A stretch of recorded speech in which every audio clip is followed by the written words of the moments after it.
आप सबका यहाँ समय निकालकर आने के लिए शुक्रिया। जिस दल को सिर्फ 3.5% वोट मिला है, उसकी प्रेस वार्ता में इतने प्रेस के साथी आए हैं, तो ये दिखाता है कि कुछ तो काम हम लोगों ने सही किया होगा।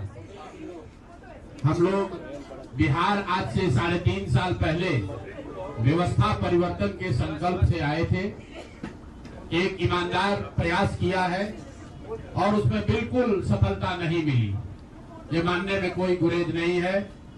व्यवस्था परिवर्तन के जिस अभियान को लेकर चले थे, व्यवस्था परिवर्तन की बात तो छोड़िए, सत्ता परिवर्तन भी हम लोग नहीं करा सके, लेकिन बिहार की राजनीति को बदलने में जरूर थोड़ी बहुत भूमिका हम लोगों की बनी है। तो इनका सारा आएगा, तो हम लोगों से जरूर कुछ गलती हुई होगी। हम लोग के प्रयास में, हम लोग के सोच में, हम लोग के बताने के तरीके में जरूर कुछ गलती रही होगी कि जनता ने हम लोग को नहीं चुना है, जनता ने हम लोग पर वो विश्वास नहीं दिखाया। तो उसकी जिम्मेवारी जो है वो पूर्णतः मेरी है, प्रशांत किशोर की है, और वो जिम्मेवारी मैं 100% अपने ऊपर लेता हूं कि मैं बिहार की जनता को, अपने साथियों को, इस व्यवस्था से जुड़े हुए लोगों को, जिस प्रयास से हम लोग जुड़े थे, जिस प्रयास को करना चाहते थे, उससे उनका विश्वास उस पर मैं नहीं जीत पाया। हम लोग सामूहिक तौर पर हारे हैं और आत्मचिंतन का समय है, हम लोग भी चिंतन करेंगे। जो लोग जीत कर आए हैं उनको खूब बधाई। जनता ने अपने लिए अपना रास्ता चुना है, अपने लिए सरकार चुन ली है। अब नीतीश जी और भाजपा के लोगों पर जिम्मेवारी है कि बिहार में जिन बातों को लेकर वो सत्ता में आए हैं, बिहार में तरक्की हो, बिहार में भ्रष्टाचार से जो जनता जूझ रही है, भ्रष्टाचार खत्म हो, यहाँ पर लोगों के लिए रोजी रोजगार हो, और सबसे बढ़ के जो मुद्दा है पलायन का, बिहार से पलायन बंद हो। हम लोगों से जो गलती हुई है, जिन लोगों ने जन स्वराज के विचार पर इस सोच से इस प्रयास से जुड़कर एक सपना देखा था, एक उनकी सोच बनी थी, उनकी आशा की किरण जगी थी कि बिहार में एक नई व्यवस्था बनाई जा सकती है, उन सब के आशाओं पर, अपेक्षाओं पर, उनके सपनों पर खरा नहीं उतरने के लिए जो दोष है वो मेरा है। इसलिए मैं आपसे विनम्रता से आपसे माफी मांगता हूं कि मैं आपके सपनों के आधार के अनुसार, आपके सोच के अनुसार वो व्यवस्था बनाने में नाकामयाब रहा हूं। और प्रायश्चित के तौर पर मैं आज से 2 दिन के बाद 20 तारीख को गांधी विद्यारवा आश्रम में जो रास्ता गांधी जी ने बताया है, मैं अपने लोगों को, बिहार के लोगों को ये नहीं समझा पाया कि किस बात पर उनको वोट देना चाहिए, क्यों उनको नई व्यवस्था बनानी चाहिए। तो प्रायश्चित के तौर पर मैं अपने से विद्यारवा आश्रम में 1 दिन का उपवास, मौन उपवास रखूंगा। जो भी जन स्वराज के साथी हैं वो जहां पर है वहां, अगर वो समझते हैं कि हम लोग के प्रयास में, सोच में जो कमी रह गई, उसको सुधार के लिए प्रायश्चित के तौर पर हम लोग 1 दिन का सामूहिक उपवास रखेंगे। मैं खुद विद्यारवा, गांधी आश्रम विद्यारवा में रहूंगा, 24 घंटे का एक उपवास रखेंगे। गलती हम लोगों से हुई होगी, कमी रही होगी, लेकिन हम लोगों ने कोई गुनाह नहीं किया है। गलती हो सकती है, गुनाह नहीं है। वोट नहीं मिलना गुनाह नहीं है। मैं बिहार की जनता के सामने अपने साथियों के साथ बिल्कुल सर उठा के ये कह सकता हूं कि हम लोगों ने गुनाह नहीं किया है। बिहार को, जिस बिहार में पिछले 30-35 साल से सिर्फ जाति की राजनीति हुई है, वहां पर इस समाज में जातियों का जहर फैलाने का गुनाह नहीं किया है। हम लोगों ने बिहार में हिंदू मुस्लिम की राजनीति नहीं की है, लोगों को धर्म के नाम पर बांटने का गुनाह नहीं किया है। हम लोगों ने बिहार की गरीब जनता को, भोले वाले लोगों को पैसा देकर उनका वोट खरीदने का गुनाह नहीं किया है। जिन लोगों ने ये गुनाह किया होगा, अगर वो आज जीत भी गए हैं तो उनको उसका हिसाब देना ही पड़ेगा। वो आज दे या कल दे, वो होगा ही होगा। मैं पिछले 2.5-3 सालों में अपने वक्तव्यों में अक्सर महाभारत के चक्रव्यूह की, अभिमन्यु के वध की कहानी सुनाता रहा हूं। जिस धर्म युद्ध की बात हम लोग करते हैं, पांडवों के साथ स्वयं भगवान थे, स्वयं भगवान कृष्ण थे, फिर भी अभिमन्यु को घेर कर छल से मार दिया गया। लेकिन उसके आगे की भी कथा भी है कि अभिमन्यु को मार दिया गया, लेकिन उससे महाभारत नहीं जीता गया। महाभारत जीता तो अंत में वही जो सही रास्ते पर था, जो धर्म के साथ था। तो आप निश्चित जानिए कि जीत तो जन स्वराज की ही होगी। आज जरूर धक्का लगा है और उसके लिए जो कुछ भी कमी है उसको सुधारा जाएगा और उतनी ही ताकत से फिर खड़े होंगे। अगर आप ये कुछ लोग ये सोच रहे हैं कि मैं बिहार छोड़ दूंगा, तो आपका ये भ्रम है। अंग्रेजी में एक फ्रेज है, you are not defeated till you quit.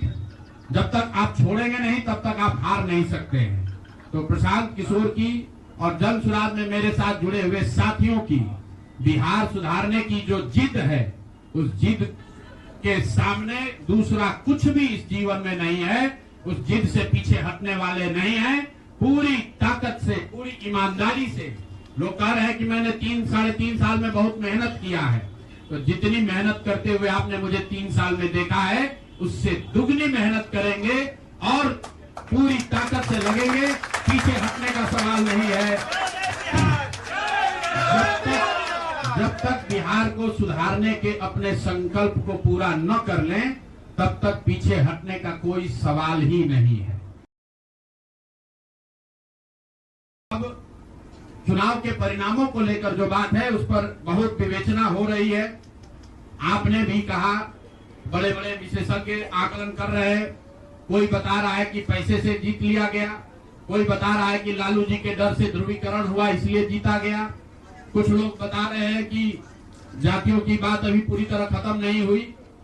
मैं यहाँ चुनाव के विश्लेषण के लिए नहीं बैठा हूँ, लेकिन एक बात तो बिल्कुल स्पष्ट है कि पहली बार स्वतंत्र भारत के इतिहास में और खासकर बिहार में पहली बार ऐसा हुआ है कि कोई चुनाव जिसमें सरकार ने करीब 40,000 करोड़ रुपया जनता के पैसे को खर्च करने का वादा किया है।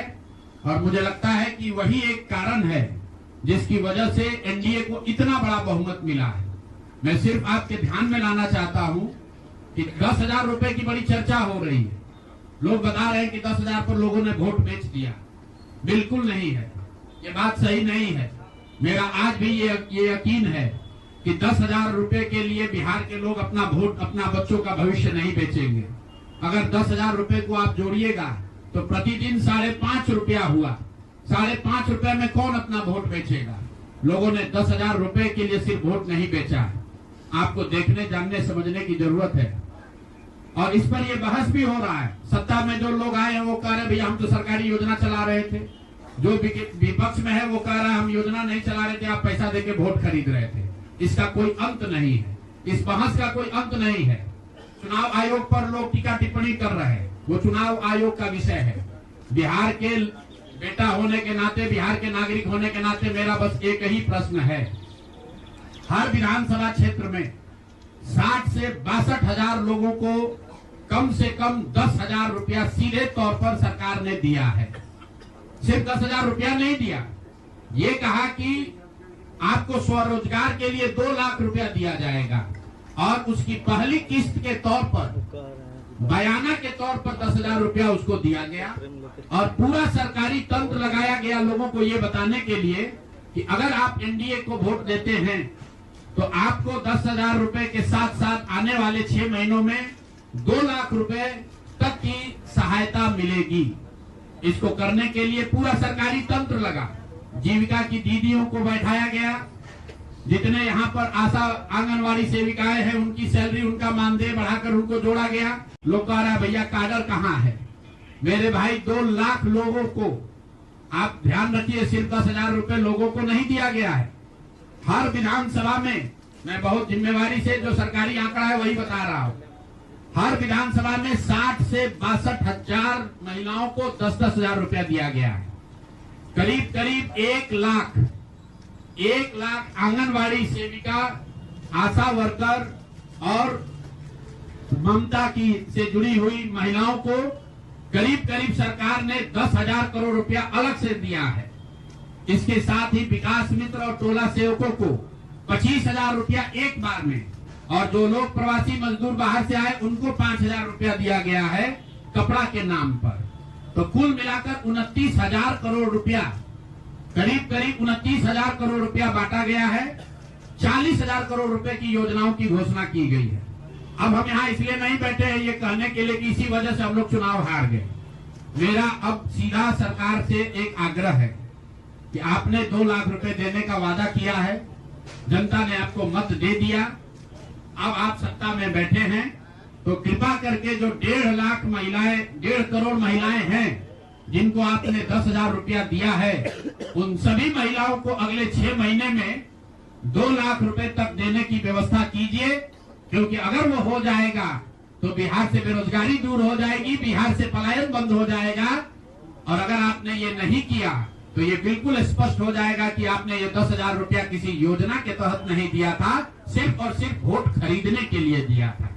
तो वोट खरीदने के लिए पैसा दिया गया है कि किसी योजना के तहत पैसा दिया गया है, सरकारी योजना के तहत, इसका प्रमाण इस बात पर है कि आने वाले 6 महीने में सरकार ने स्वरोजगार के नाम पर जो पैसा जारी किया है, उस क्षेत्र में और पैसा और मदद जारी की जाती है या नहीं की जाती है।